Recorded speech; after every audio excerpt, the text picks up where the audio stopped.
So my friends, I have a little bit of trivia for you this morning. The name Barabbas, do you know what it translates to? Son of the Father. Let that sink in, right? Released to us the Son of the Father. Today, my friends, we hold in our hands palm branches.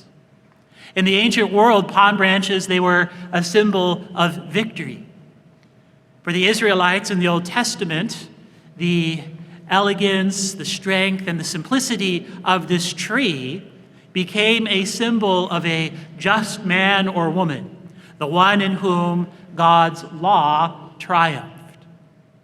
But it also symbolized victory for the Romans. Palm trees are not native to Italy. And so when the Romans started conquering other nations in the Mediterranean, their generals brought back palm trees to Rome to serve as souvenirs for their victories. And so the crowds waving palm branches as Jesus entered Jerusalem, they were declaring his victory. And today we echo with them. We join with them, and we declare and we celebrate Christ's victory. And that brings us to our second gospel, right? Where we participated in the account of the crucifixion. So what is this victory? How did Christ win it? Well, my friends, it is the victory over original sin. Original sin is mankind's disobedience to God.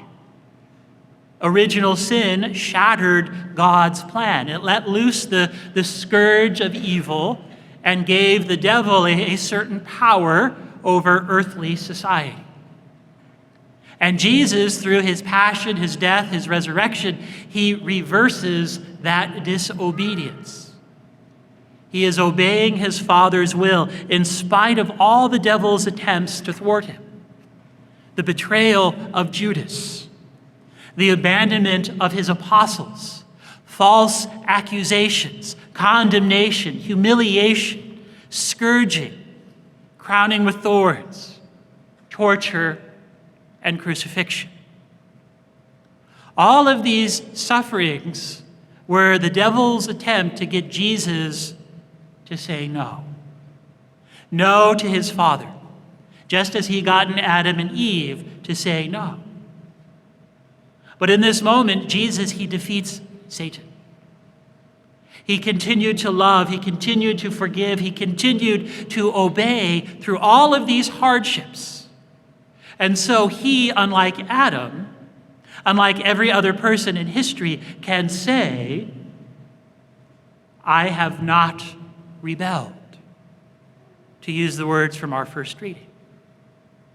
So his obedience establishes a beachhead of sorts in this world.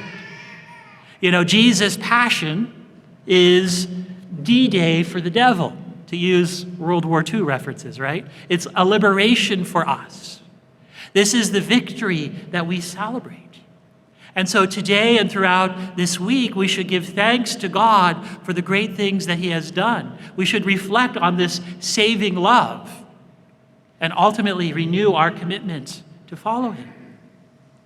And my friends, this victory is too wonderful to be kept to ourselves. There are still people out there who do not know about it or who have forgotten about it or who choose to ignore it. They don't know Christ. They are afraid to follow him. They don't know that their sufferings in this fallen world can become meaningful, can become fruitful if they are united to the sufferings of Christ. And so, my friends, there are two ways that each one of us can make this Holy Week truly holy.